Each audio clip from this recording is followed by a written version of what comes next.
Duncan, Governor Snyder, Emergency Manager of Detroit Public Schools, Wright, ladies and gentlemen, students and staff at Charles Wright Academy who are watching via live Wright TV, welcome to Charles H. Wright Academy. I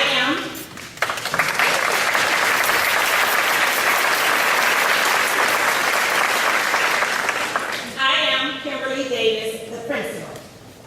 Charles H. Wright Academy is named after and dedicated to the late Dr. Charles H. Wright, a practicing physician who was inspired to create an institution to preserve Black history, the Museum of African American History. We are one of the best schools in Michigan, according to the State of Michigan Department of Education.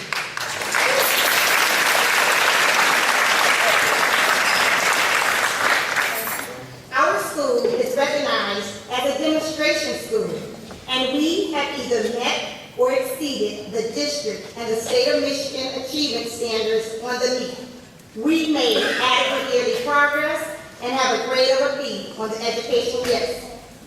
We offer all of our students the very best education possible by having the most dedicated and committed staff, and you all saw that this morning.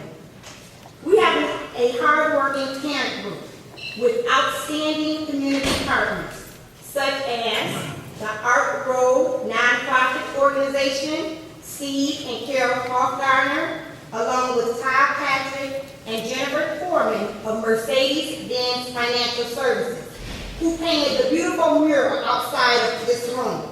And also, they did an outstanding job on our landscaping project.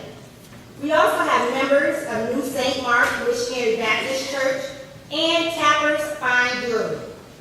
Now, before I introduce the Honorable Mayor Dave Bean, I would like to say a few words about our new emergency manager, Roy Roberts.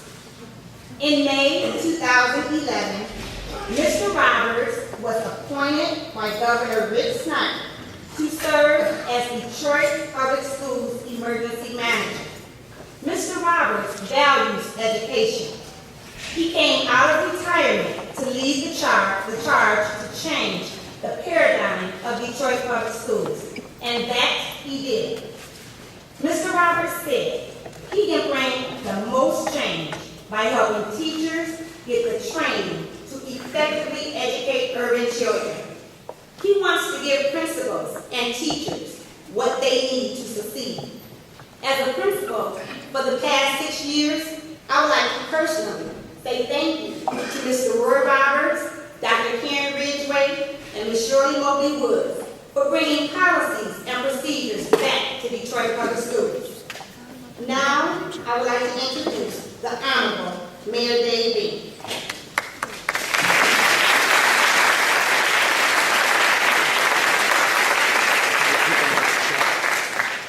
It is not often, if at all, that one can claim success in 3 distinct areas: professional sports, business, and politics.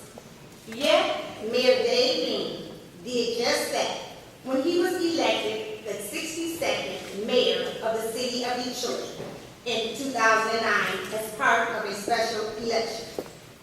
A native of Washington, D.C., Mayor Dave Bean is a graduate of Syracuse University, where he earned his Bachelor's of Arts in Economics and was later bestowed an honorary doctorate in law in 2006.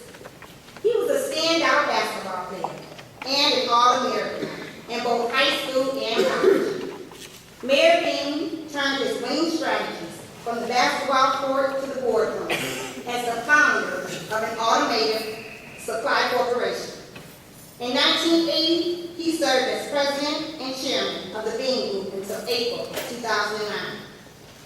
Answering yet another call to serve, Mayor Dave Bean dedicated to run for mayor to help rebuild a city that he has loved and been a part of for more than 40 years. Proving that the basics of good performance, integrity, and business can be applied to any area of the industry. When elected, Mayor Bean then he would have more say in the operations of the Detroit Public Schools. He is a passionate advocate for educational reform and demonstrates that commitment throughout the Detroit Public School system. Through his actions, Mayor Bean strives to be a man about the business of the city, fighting to save the lives of all the students in the Detroit Public Schools. Mayor Bean, here at Charles Wright Academy of Arts and Science, our students are succeeding, and we have accepted the challenge from Mr. Roberts. We do not stand on the capes of our teachers. We support their efforts to lead those tall buildings and to educate our students. Welcome to Charles H. Wright Academy, the Honorable Mayor Dave Bean.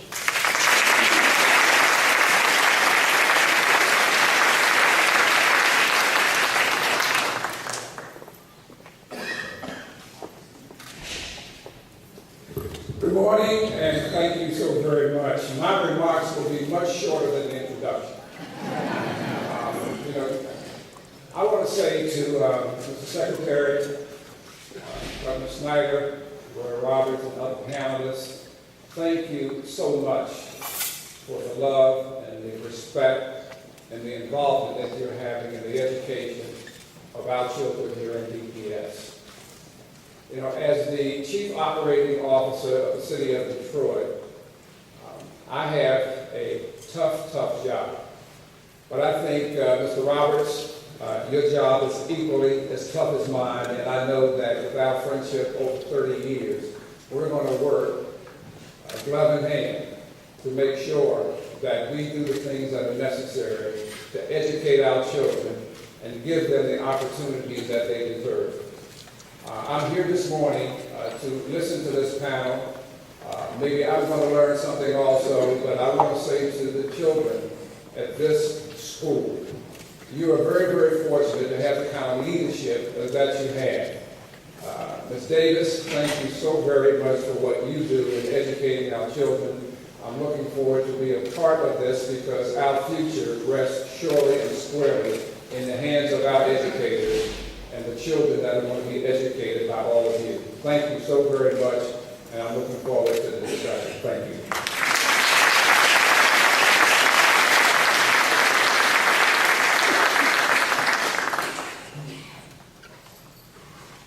Well, good morning. I'm happy to be here in Detroit today. It's a great day to be in the city.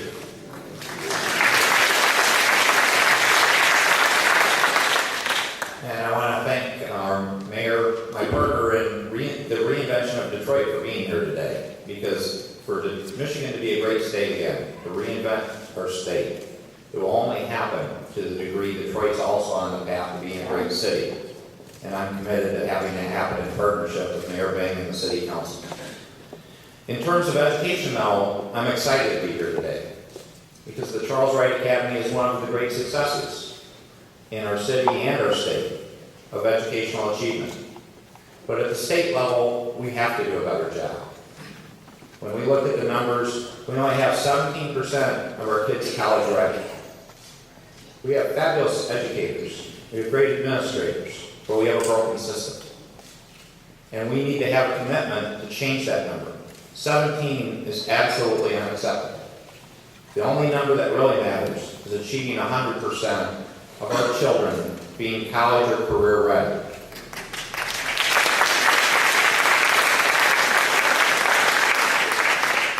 And to do that, we need to be innovative. And again, we have outstanding lead institutions such as this academy at the forefront of achieving results already, but we have other challenging places that we need to do more for. And that's one of the reasons I'm proud to say we've created the Educational Achievement Authority, a new innovation in our state, to look at ways to deal with schools that are struggling, our most challenged schools. And we've got great leadership with Roy Roberts and a number of people on this panel and the audience involved in that process. And the goal there is to say, how do we empower those schools? How do we give those principals, those teachers, the best tools and put the focus of our educational system on what matters most, student growth. And we are going to make that happen because of the teamwork that you'll see up here. And the way you build a team is you have to have everyone involved. So it does involve the neighborhoods, the community, the city, the state, and we're all committed. But that's not the only parties that need to participate.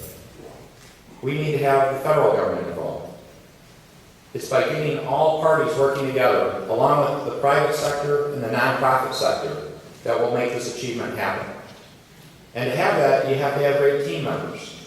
And that's why I'm very excited today also, is we have a great team member with us today, and I appreciate him coming to Michigan.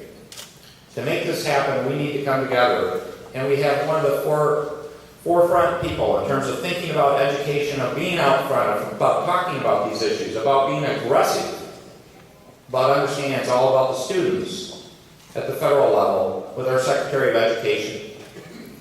So I do it with great pride to have the opportunity to be on a panel with him today and have the opportunity to have a discussion about how we put the kids first. And we make that achievement happen by having great partnerships at all levels and having a great leader at the federal level with Secretary Duncan. So thank you so much for joining us, Secretary Duncan, today.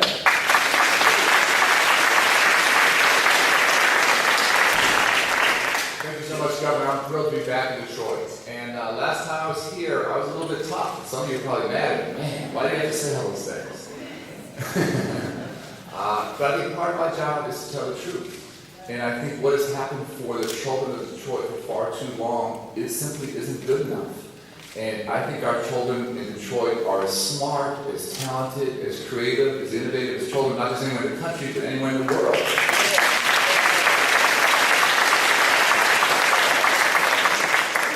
But in all honesty, we as adults haven't put in place the opportunities and supports and structures to have them be successful, to get those dropout rates down to zero, to see 100% of students graduating, to see those that are graduating from high school, college, and career ready.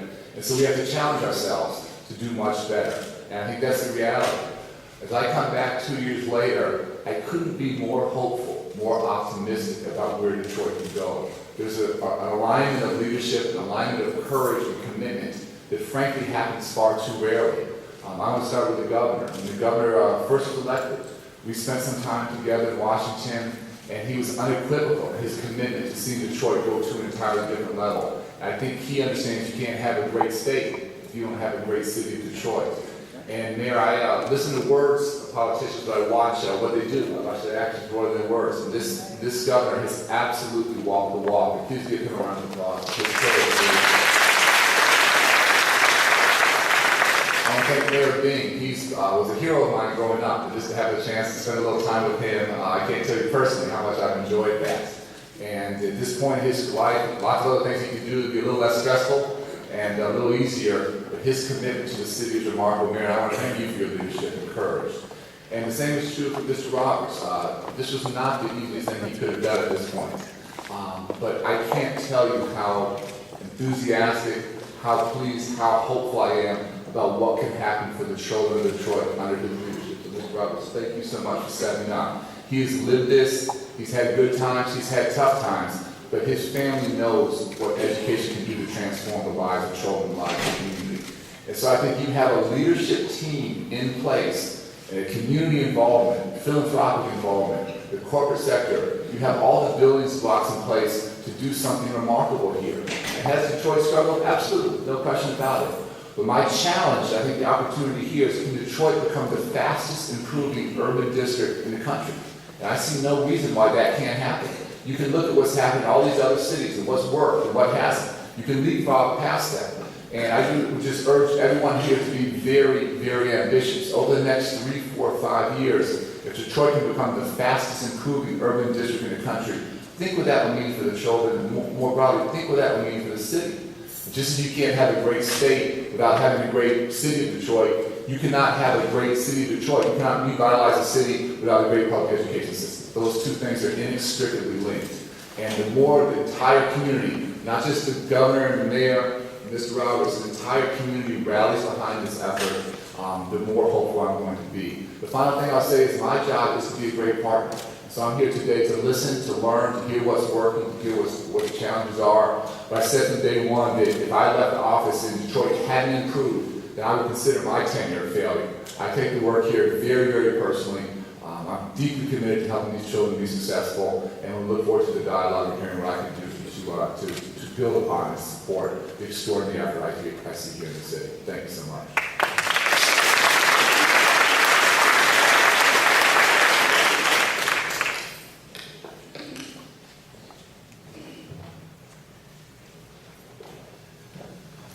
Good morning. I'm Carol Goss of the Skillman Foundation, and it's my job to moderate this august panel that we have today. But I want to say a couple of things before we get started with our panel discussion. And I do want to say that we are going to have questions from the audience at some point, but I want to start with asking them some questions myself. Let me first welcome Secretary Duncan to Detroit, and thank you for your hopeful remarks and your confidence that we can get this job done. We're proud to be hosted by the Charles H. Wright Academy of Arts and Sciences, a Detroit Public School, and the Skillman Foundation Good School Awardee. I think Principal Davis is doing just an outstanding job here. This is an exciting time in education in Detroit. The Skillman Foundation has invested in education reform for the last 3 decades, partnering with many of you to change academic outcomes for all of our children. We've had many successes, but now is our moment to take those successes to scale. With the support of groups like Excellent Schools Detroit and the reforms led by Governor Snyder and Roy Roberts, we have a new momentum in Detroit to change the educational culture and ensure every one of our students graduate from high school prepared to go on to college. This is a new day in Detroit, and we are working together for change. Now, I want to introduce our panel, but before I do that, I do want to just acknowledge some of our partners that are here today. There are many. This is always a really dangerous thing to do when you start, because there's so many kids. I look out on the audience, there's so many of you here that have been working with us for so long that I think actually I'm not going to do that. I would have to go row. But I do want to say that this is Detroit's time, and your presence here shows that you really care about children and about change. So let me just move on with our panel. Let me introduce them again so you know who they are. Secretary of Education, Arne Duncan, Governor Wright Snyder, Emergency Manager of Detroit Public Schools, and Chair of the Educational Achievement Authority, Roy Roberts, State Superintendent of Public Instruction, Mike Flanagan, President of the Detroit Parent Network, Charlonda Buckman, Detroit Federation of Teachers President Keith Johnson, Executive Director of Excellent Schools Detroit, and member of the State Board of Education, Dan Varner. So let's begin with Mr. Roberts.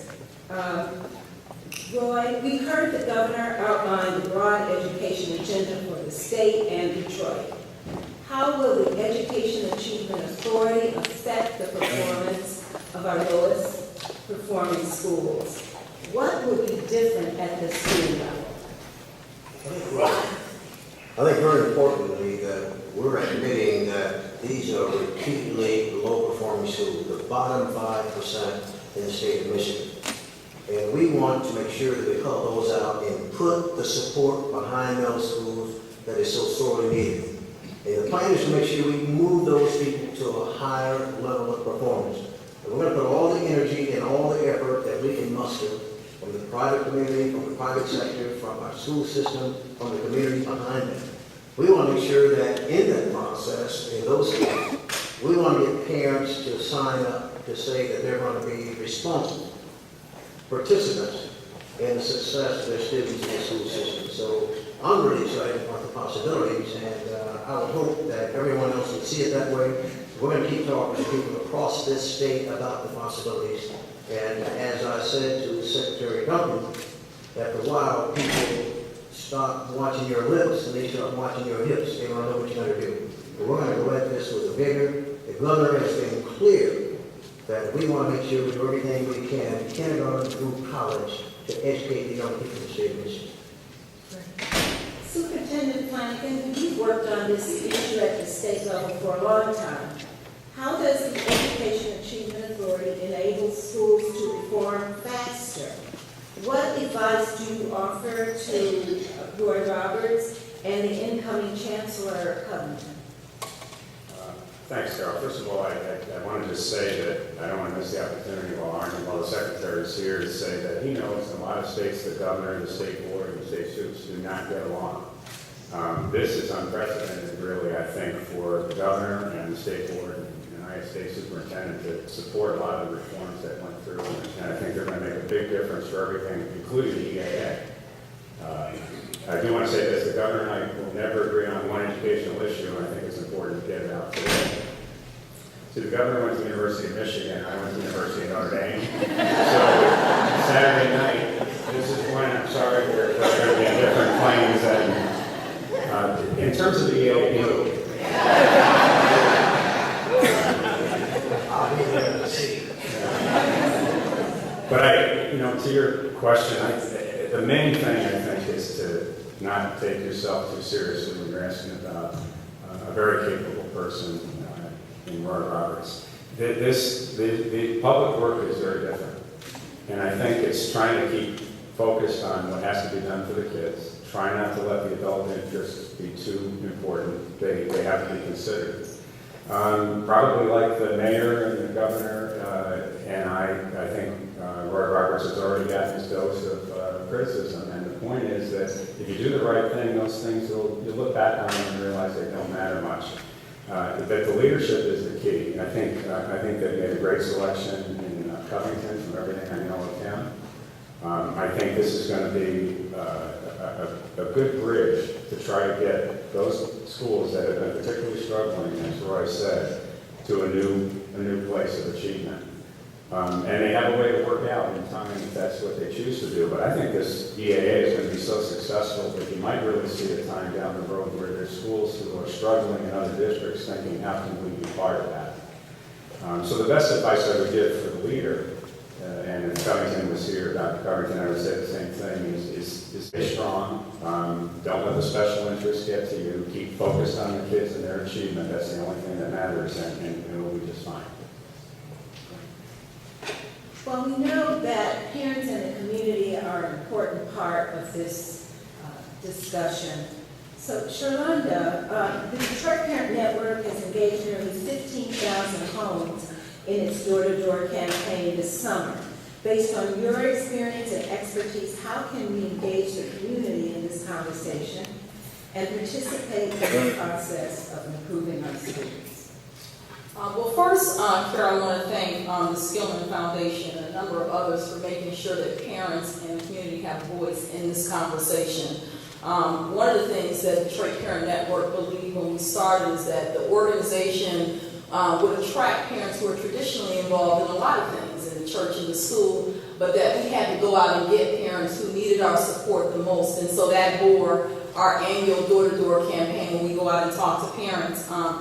We believe that you have to go to the community. That's really, really key. It's great to have forums and things that parents can come to, but a lot of times people are most comfortable in their own environment, and so they're very comfortable sharing with you their ideas, their thoughts, their practices, their challenges, and people are very gracious with their time.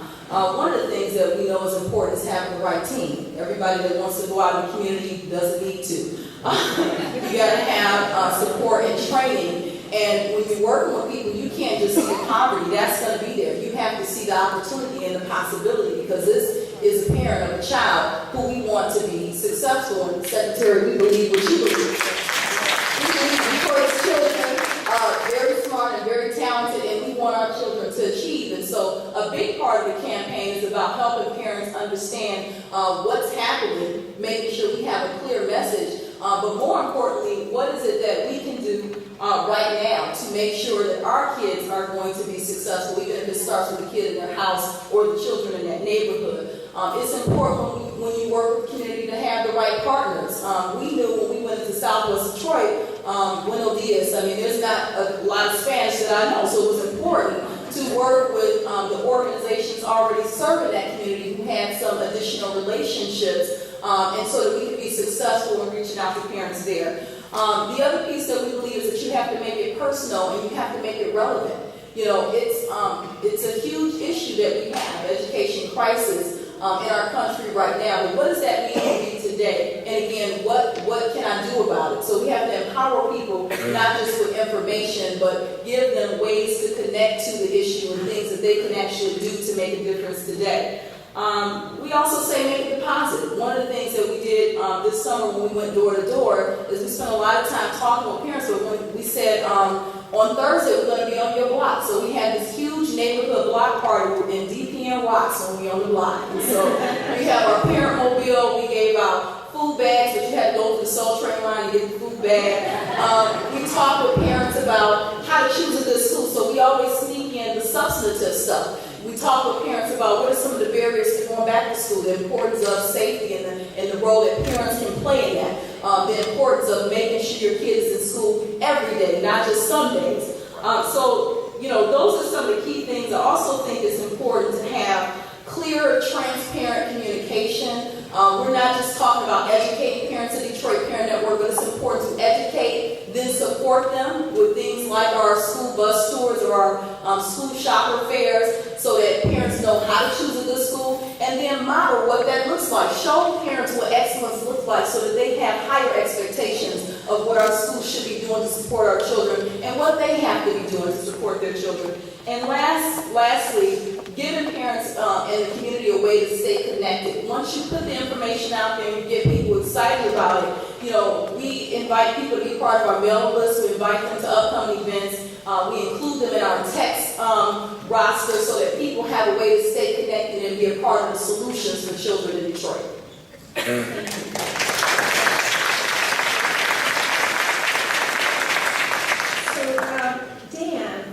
So you're new in your role as the Executive Director of Excellent Schools Detroit, but you're not new to this work.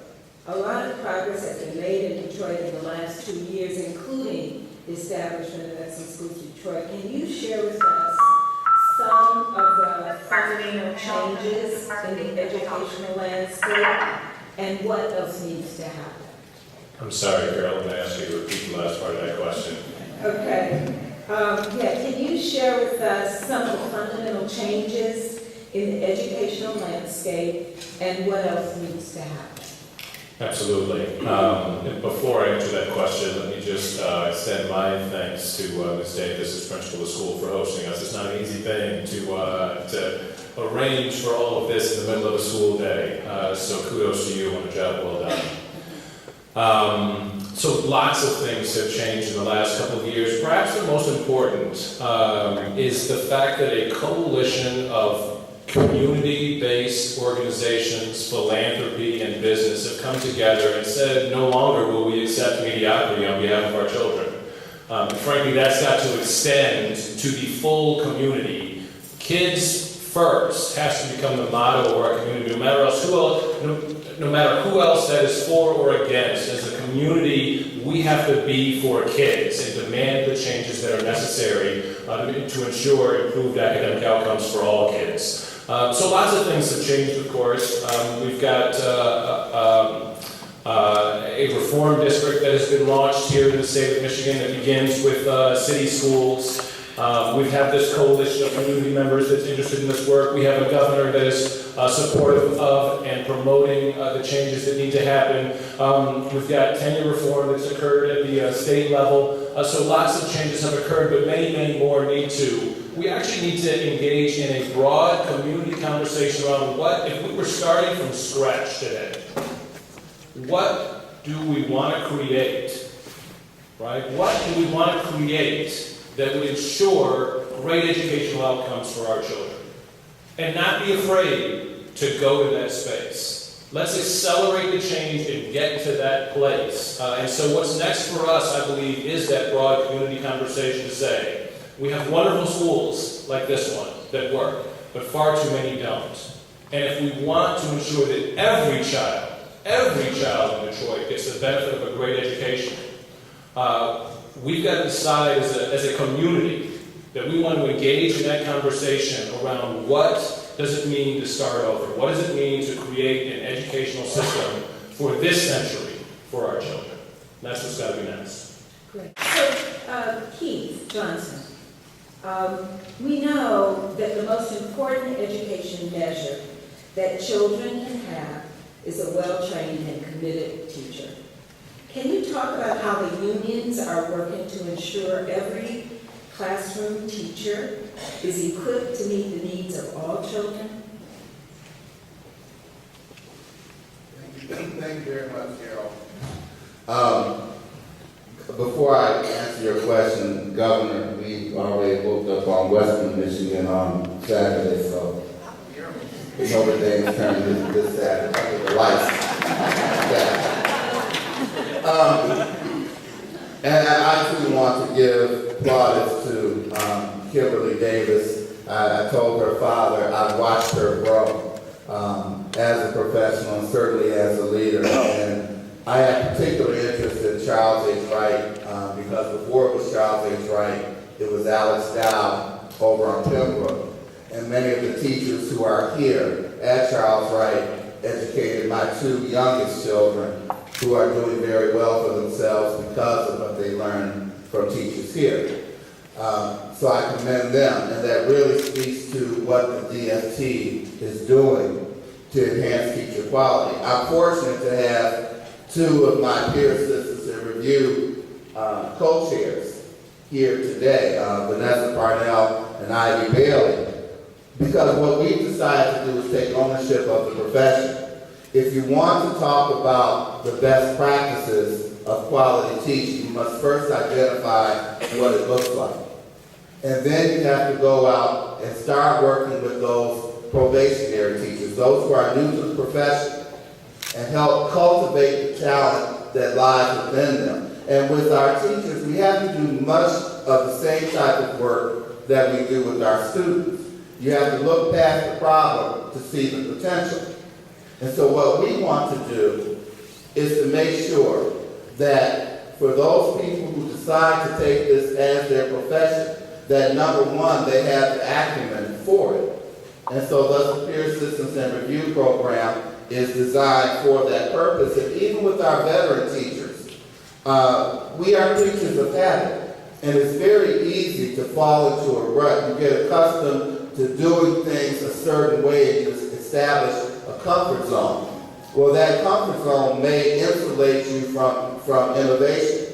And so one of the reasons that we have the PAR program is so that our teachers can be exposed to a variety of educational approaches in order to address the diverse needs of a very diverse group of students. On a holistic level, one of the things that we've done is what is the contract that we negotiated that admittedly I have to take a lot of heat for, particularly with regard to the concept of priority schools. What they're looking to do with the Educational Achievement Authority mirrors what we intended to do with priority schools. And that was to give more decentralization to the operation of our schools. In other words, you look at Charles Wright. What's needed at Charles Wright is not the same thing that's needed at Van Zyl.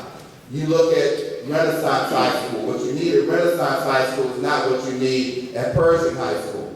Give those individual teachers and administrators and community folks at those schools the opportunity to design an educational approach that meets the clientele that they have to serve.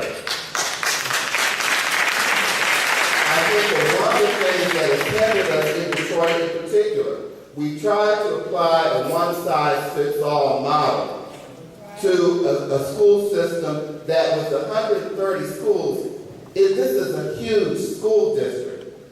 And the reason that I know Detroit Public Schools can work is because I'm living proof of it.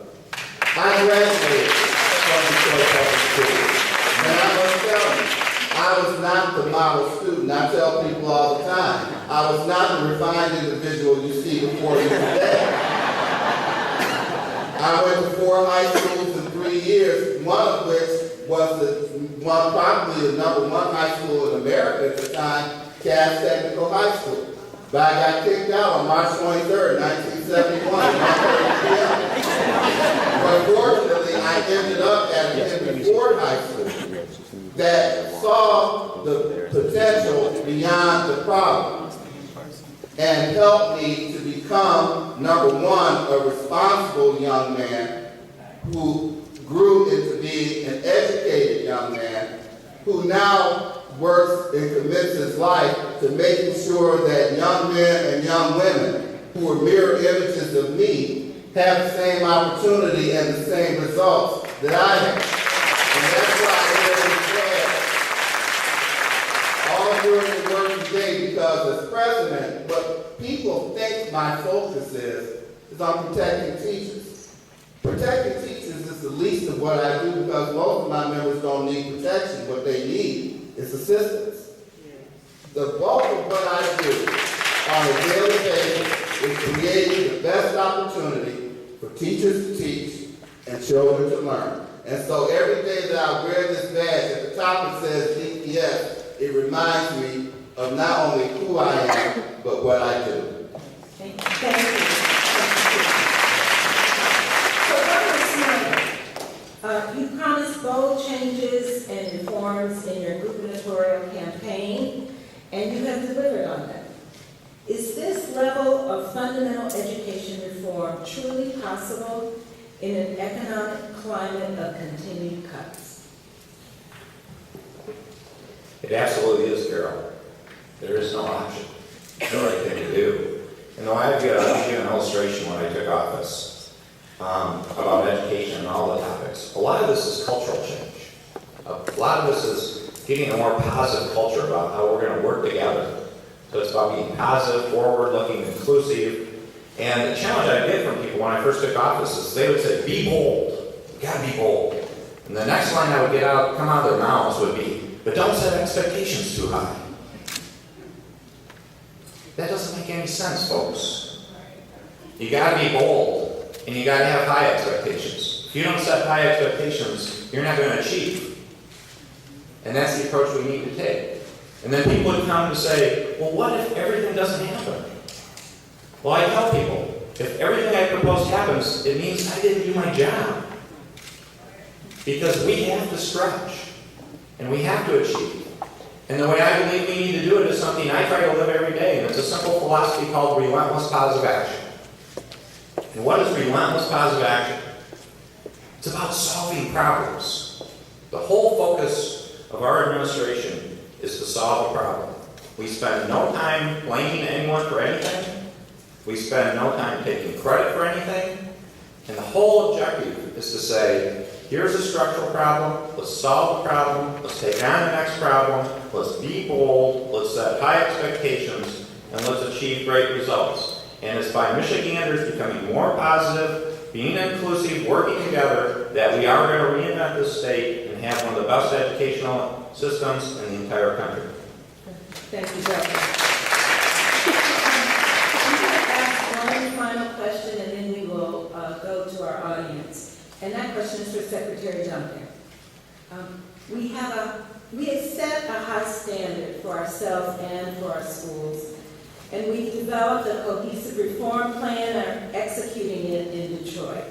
In your opinion, how can Detroit maximize collaborations with philanthropy, parents, business, and others interested in moving educational excellence forward? What is your advice to us so that we can capitalize on this moment to positively shift the trajectory of education for Detroit's children? Three quick thoughts. First of all, I think the Detroit Promise is such an important piece of this puzzle. And I spent a lot of time and went to the graduation of Kalamazoo Central with the president. And I've said here, I think that Detroit Promise might be about the best economic development tool the city can have. And if we can make that guarantee of not just a 2-year, but a 4-year university education possible for every single young man and woman who graduates from Detroit Public Schools, that would be absolutely amazing. And I've watched Kalamazoo, I'm sure all of you have, is that there's other places their population is declining. People are flocking to Kalamazoo now, and their enrollment is going up, and their schools are growing.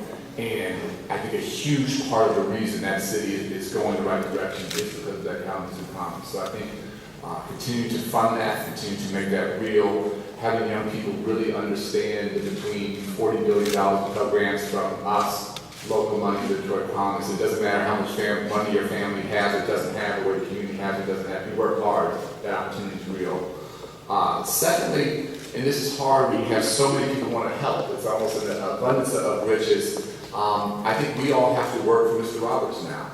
And I think there has to be, frankly, a small set, 3, 4, maybe 5, I think 5 is probably too many, but a small set of strategic priorities that are most important.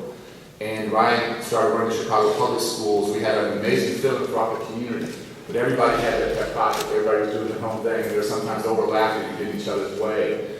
And we met with the leaders and were able to sort of pull them behind a couple key priorities. And so I think not all of us is pursuing our own pet project, but listening to Mr. Roberts and figuring out what are the 3 things for the next couple of years that we're going to focus on, the laser-like focus and trying to become world-class in those things. And other activities might be good, they might be nice, they might be helpful, but they're not core to what's going to drive change. I think having real clarity of vision and uniting behind the vision. Not to give you more work, but I had an amazing partner, Terry Gazzani, who ran the Chicago Community Trust, who basically united the philanthropic community. So that leadership can't just come from him, that's got to come from somebody in that world, and maybe that's something you can think about. So the last thing is you have to continue to listen to people, listen to great principals, listen to great teachers, listen to the union, listening to students themselves. I think that's so hugely important. We don't spend nearly enough time listening to what our young people want. If we start to think we can come up with an idea and just run with it, you have to engage everybody. It takes time, it takes energy, it takes a real commitment. But I think if we're trying to move the entire city, the entire community behind this effort, we have to be willing to listen, we have to be willing to engage. We have to have tough and honest conversations and not agree on everything. That's the best way you can get buy-in from the entire community. Thank you, Secretary. Okay, now we are going to go to the audience. Good morning. Welcome back, Secretary Duncan. Our last interaction was at a United Way conference 3 years ago here in Detroit, and it was the tough speech. Declared it ground zero for educational reform. And we took that to heart, and you see, in my view, in a short period of time, great things happening. I love this challenge of being the fastest, the best in America, right? And if we can do it in Detroit, then we're going to be able to do it anywhere in America. And you talked about the Kalamazoo Promise as a potential type of lever to the Detroit Promise. If you were to say to us, in that aspiration, there are 2 things I would particularly focus on go forward, because you're seeing the view all across America on what's accelerating, particularly to the role of the corporate and the civic community, where often not as powerfully connected, and with the belief that the best change that's happening is when we get the leadership at the local level in the school driving it. If you were to say to us to try towards that lever, to that place of excellence, here are the 2 things, as you've observed across America, that really move it along. First, I just want to thank you so much for your leadership United Way here and across the country. It's been an amazing part of this idea that you guys are working on with us, 1 million mentors across the nation. I can't tell you how important that is. And there's so many great young people who just don't have all the support they need at home and in the communities. Us stepping up into that gap, United Way leading that effort is huge. So thank you so much for your commitment. A couple things I think that the civic and the business leaders can provide. First of all, I think education is like business, like a sports team, like an arts, like fair. Talent matters tremendously. And how you attract and retain great teachers and great principals, and how you make Detroit a desirable place for the best in the country to come to work, I think it's hugely important. We can't get there if we're not doing a better job of attracting and retaining great talent. And we lose far too much of that talent. How do we systemically get that talent to our toughest schools? As you heard from Keith, there's a great diversity of schools. You have some of the best schools in the country in Detroit, and frankly, some of the worst schools in the country in Detroit. And how do we systemically get the best teachers, the best principals to go where they're needed most? And what can the corporate community do to create that environment to support them in those efforts? Secondly, I just think we have so many young people around the country who are beating unbelievable odds to come to school every day and get good grades and overcoming traumatic stuff at home and violence in their communities. And if one of those children does something crazy, that's on the 9 o'clock news. But the tens of thousands of children who do things right, nobody ever does anything for them. So I'd love to see the corporate community think about those students who maintain a 3.0, who are coming to school every single day, a summer internship, a mentoring program, a chance to work. So many young people have never been around people who wear a suit and tie every day, have no idea what the corporate world is like. And for those 9th and 10th and 11th graders who are doing amazing work, unheralded, no one's recognizing that, giving them a chance to see what's out there in the big world around them, I think would be hugely important. And whether it's a job in the afternoons, a couple hours a day, or a job over the summer, I think making those ties very real for young people can expose them to a new world and really help them live their aspirations.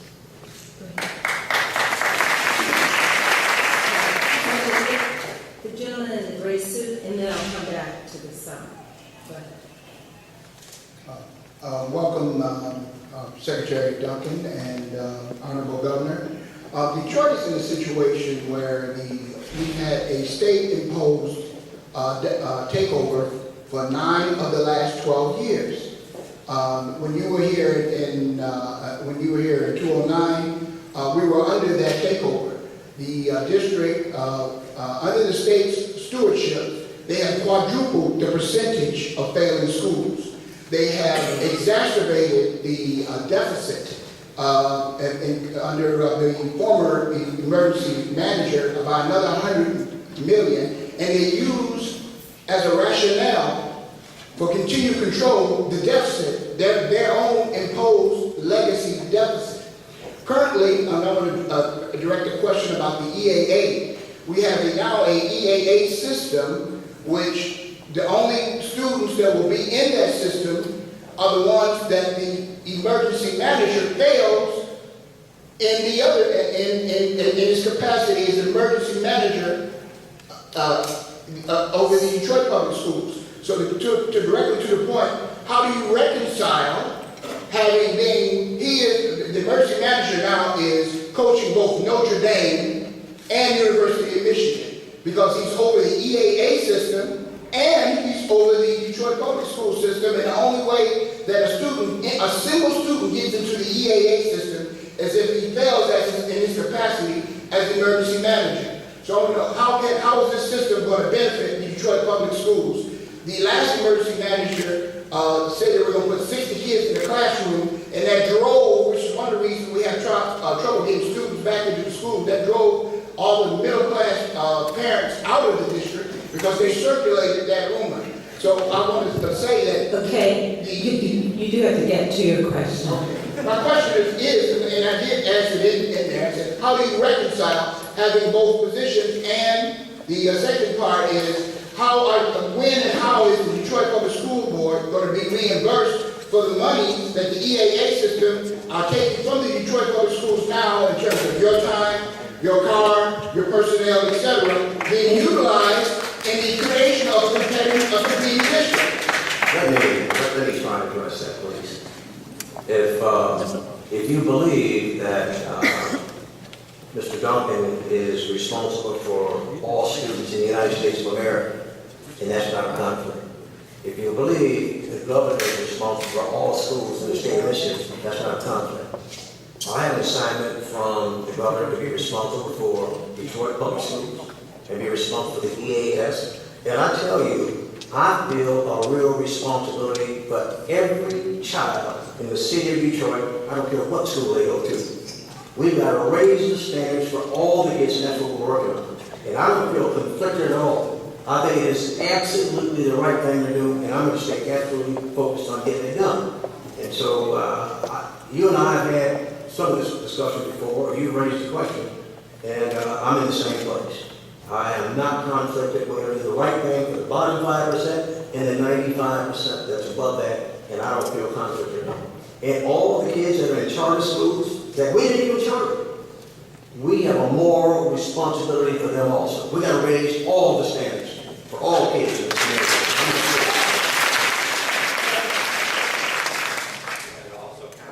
And your question, one of the things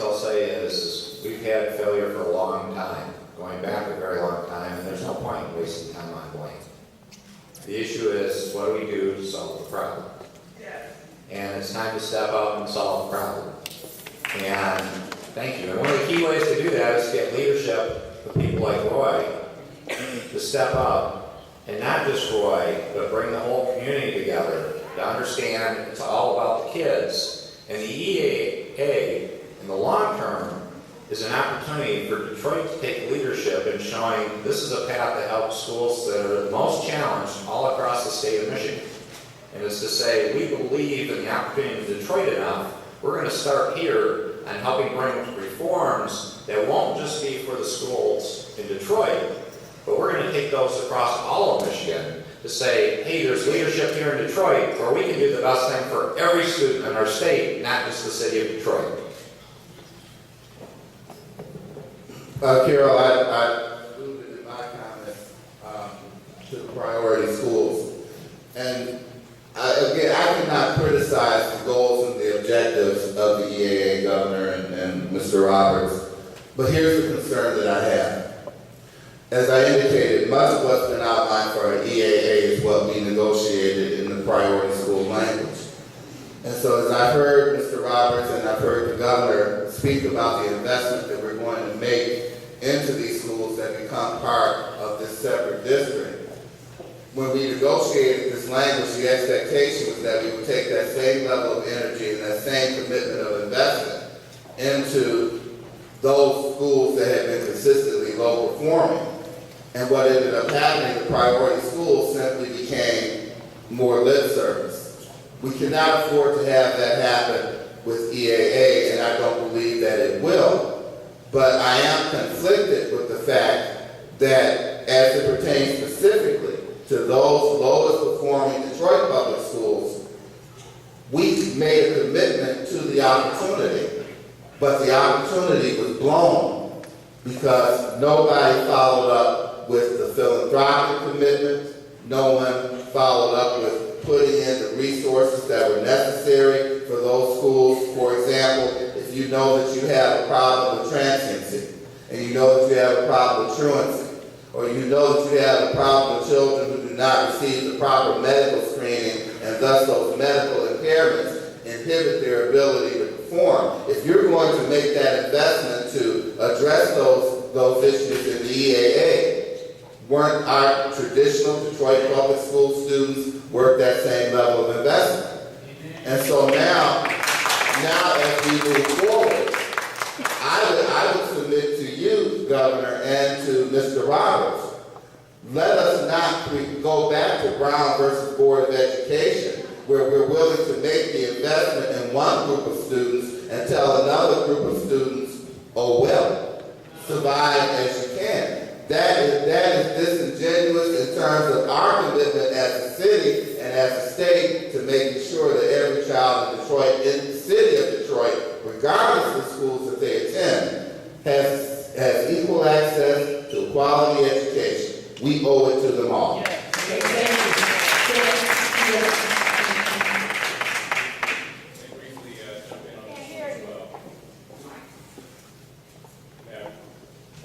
Are we working out? There we go. All right. I want to briefly jump in on this one as well. And take a different tact, and that is around governance for our schools. So it's a bit of a red, what I would argue is a red herring that I would encourage us as a community not to chase after, and that is the issue of kind of EAA control over our schools versus local board control over our schools. Here's the truth of the matter. As a community of schools and kids that are largely children of color, that form of governance, local school boards, have failed kids of color across the country. Has nothing to do with the quality of folks who we elect to our board, I would argue. That form of governance has failed kids of color across the country. There's an achievement gap in this country. And why would we, as a community of free, educated, intelligent people, choose to return to a system, any system, that has failed our kids everywhere it's been tried? Let's have a conversation as a community about what a form of governance looks like that actually might work for our children. We may decide to go back to a school board, but let's make that an intelligent, informed, deliberate choice as opposed to the default. Simply because Novi or Holly or Brighton has a school board does not mean that we should. We should do what works for our children, no matter who else has more. So I'm getting a signal, but I'm going to give a community resident a chance to ask one final question. I know the secretary has to leave. So over there, actually I was pointing to the woman sitting behind you, sorry. I know you've all been raising your hands, you just are out of time. Yes. Thank you. I would like to know, Mr. Rogers said that he was putting a lot of authority in our principals. And I want to know, do you think you have picked the right principals for our schools here in Detroit? Because it's not just the principal, it has to be a team effort. And we have to have principals that are willing to work together with their communities, with their parents. So this is what we need in our schools. And for Secretary Duncan, can you sleep now? Because I remember what you said before. Don't sleep at night. Let me respond to that, please. I think you're exactly right. And if you want to start an argument, you've got to change the subject. I believe we've got to make sure that we have the right principles. I think they've got to understand the constituencies that we have in our community and bring that together to really make a difference.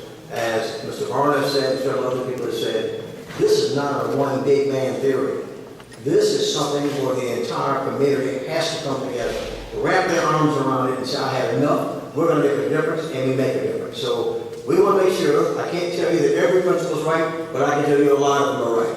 This principle over here, I know is right at this school. And I told her father who is here that his wife did a good job.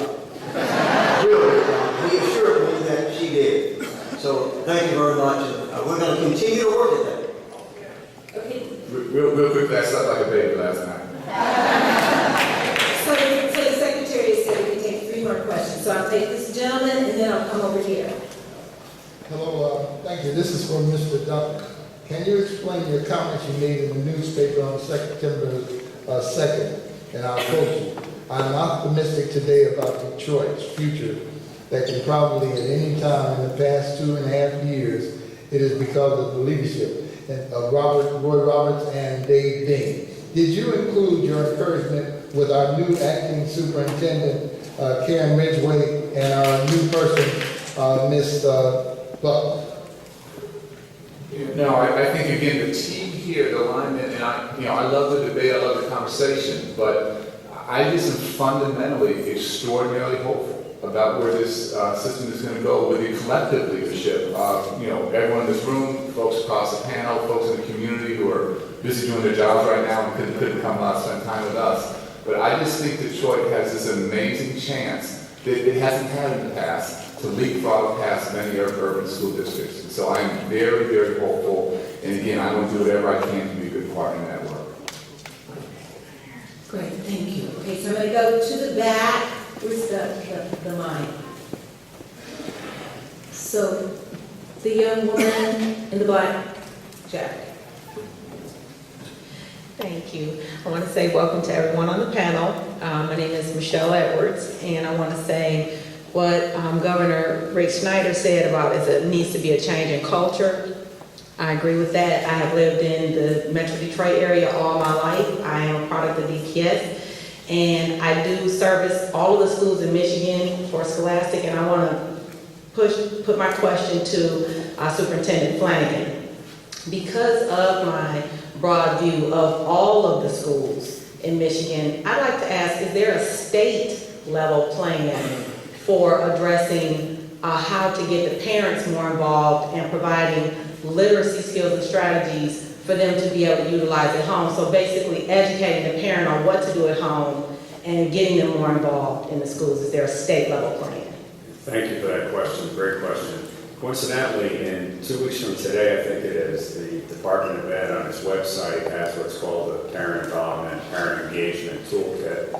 Very specific, very action-oriented things that we can all do in order to increase that. See, one of the problems we've had, and I think it's inferred in your comment, is we all know that parents are important. We keep saying how much of a difference it makes. But for instance, I have 4 opportunities this fall to speak to the School Board Association, the superintendents, the principals, and it's part of my job. Statewide, 1,000 people in the audience apiece. And one thing I find myself ready to do this year is to say specifically what can school board members do to get parental engagement. Specifically, what can principals do? Specifically, what can social studies teachers do? Because I think one of the problems we've had in education, and I was superintendent 20 years ago nearby here, and it's the same stuff. We mean well, we care about our kids, but we're not specific enough about what some of the actions need to be. So I'd invite you and everyone here, and really appreciate it. It's almost like a softball question, and thank you, that our website, and it's going to be very action-oriented, very specific. It would invite you and the press and everyone else to publicize it as best you can. If I can quickly just add to what Mike said, that I think in many areas I've been very clear that I think our Department of Education has been part of the problem. We've been way too focused on compliance and not on innovation. One of the areas where I think we've been part of the problem, I think we have deeply underinvested in parental engagement. We need great teachers, we need great principals, but parents have to be part of the solution. We have to challenge them. And so in very tough economic times, we're trying to double our funding for parental engagement from about $135 million to $280 million. And our goal is not to design programs, our goal is to invest in programs in the local community that are working and take them to scale. And so if we're successful in that budget request, we're going to have a lot more resources that hopefully we can partner, not just here in Detroit, but in other places across Michigan. Let me be clear, this is not about feel-good parental engagement, this is not about bake sales, this is about what is parental engagement doing to increase student achievement. How is it leading to higher graduation rates, lower dropout rates? If you can demonstrate that, then we want to invest. If you can't demonstrate that, then that's probably not a program that we're interested in. And I want to weigh in on that really, really quickly, because one of the things that Detroit Parent Network has been able to model in partnership with Detroit Public Schools is we listen to parents for years. If you look at every survey in the last 3 years and have, parents said we want local access to support and opportunities to be involved. We opened 9 parent resource centers. Over 20,000 parents have come through those parent resource centers. And one of the things that we intentionally did in those centers to get to the literacy issue is we created these academic toolkits where parents can check them out, like the library, take them home, and we didn't just infuse it with a bunch of words, but we also used pictures so that parents felt empowered that they could actually work with their kids to kind of test what they should be learning at grade level and ask questions along those lines. And the other thing that I would put out as a challenge for us to think about is that we have to really redefine how we measure parental involvement. It can't be measured in people coming to a meeting or parents showing up for a Title I meeting. We have to count it all. If I get my kid ready in the morning and dressed and ready and prepared to learn in school, then that matters. I'm an involved parent. So I think as we redefine what that looks like and we reinvest in it, that we need to figure out ways to provide that menu, because we have a lot of work to change the culture in the school building where parents still don't feel welcome. So maybe we need to have a split between meetings in the school and meetings in the community, so we create lots of different ways for parents to be involved and make it easy. I'm going to borrow a line from Roy, and I hope you got the charge for it. Culture will eat strategy for breakfast, lunch, and dinner. We've got about 30,000 students who already are 3 days behind because their parents did not bring them to school Tuesday, Wednesday, or today. Unless and until we change our approach as parents, as community people, and understand that our children need to be in school all day, every day, starting with day one, then any strategies that we come up with, whether you're talking about EAA, DPS, ABC, no matter what we do, if we do not change some of those intrinsic cultural inhibitors to student growth, we're going to be singing the same song 10 years from now. So what we must do is we must, as Shalonda indicated, we as a school district have to make our parents feel welcome when they come into our facilities. You know, we have to let them know this is your school, we are here to facilitate you, but at the same time, We got to get it through to our parents. You have no excuse for not having your child in school all day, every day. I need to add this. One of the things that Detroit Parent Network pushes every day is parental responsibility. We have the power over changing a statistic that says your kid at a high school or misses 46 days of school. That is unacceptable. So we push parental responsibility. But the culture does not just need to be changed outside the school with parents. The culture also needs to be addressed with teachers. When I send my niece to school and I tell her, even in testing time, I want you in that building every day. And the teacher turns around and says, oh, you don't have to come today because we're not doing anything. That's unacceptable. So when we work on culture, we have to work with it across the board and not get into blame, but really to just address the problem. This is obviously a really difficult and interesting topic. Mike, I know you want to make one final comment, and we're going to go to the final question after Mike. The second part of my answer is going to be that, I mean this seriously, I was the oldest of 8 in Brooklyn, New York. I want to give a shout out to my mom. She went with her instinct. And her instinct, she didn't know the research, she didn't have a college degree, but she had an instinct of things about reading, about leaving books around. And also, in those days, my mom and dad bought an old station wagon so that they could take kids around to what was called nursery school. So we got free tuition because she was picking some other kids up. She just had an instinct, and so one piece of advice I want to give to parents is go with your instinct. There's a lot of this you just know intuitively. You've helped your kids get to school, they've learned to talk, and I think sometimes if we don't realize how much we can do by just going with our instinct, we think it's other people's job. It's not. We can do this together, and parents are the first teachers. Thank you. I'm actually going to move us along to our final question. I know there are a lot of questions. There's obviously a lot of interest. And that just means we have to have more forums to have this discussion. That's really what we need. But I'm going to give the final question to School Board President Tyrone Winfrey.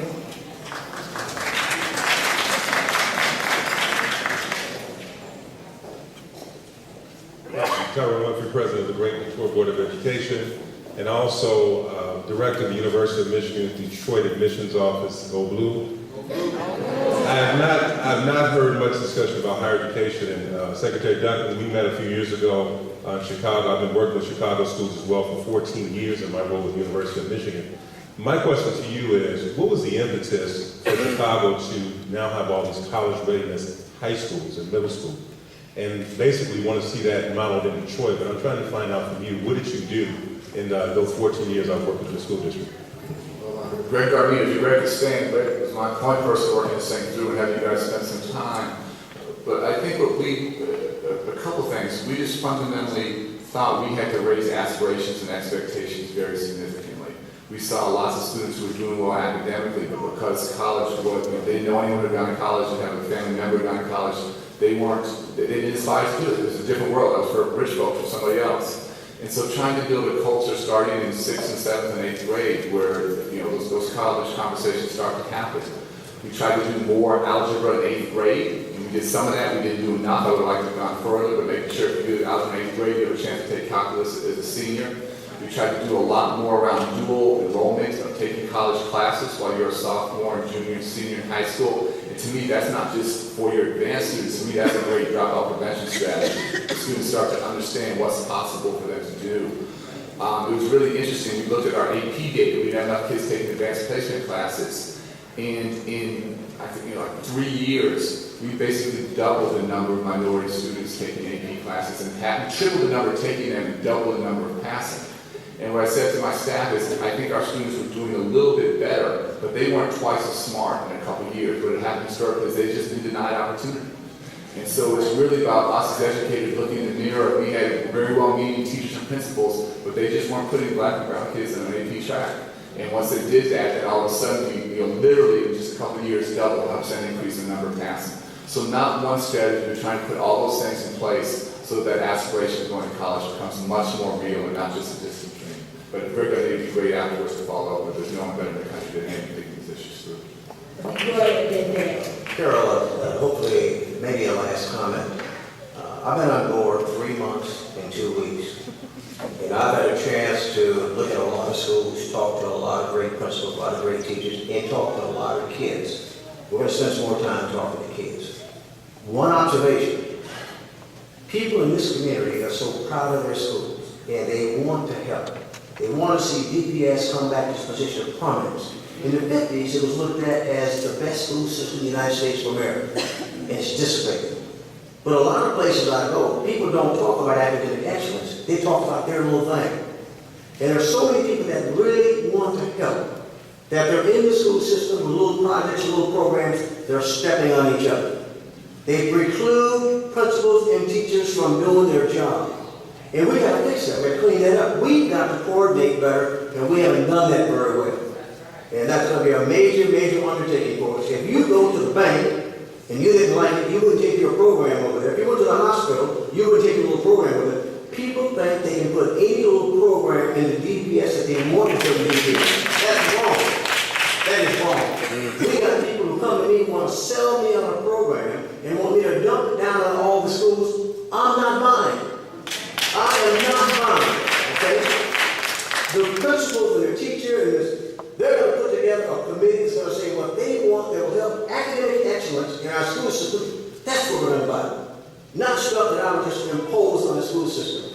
This is going to be about academic excellence. And I'm going to zero in and focus on the principal and the teacher and the students to make a difference.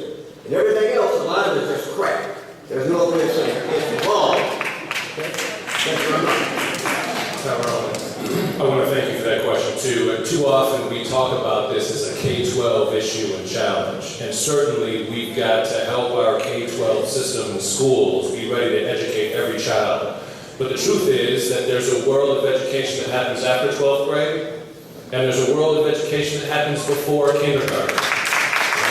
And as a community, we've got to address the fact that it's not just K-12, right? A lot of times our kindergartners are showing up at school not ready to learn, not having had the social emotional development that's necessary, not knowing their numbers, not knowing their letters, right? They're not ready.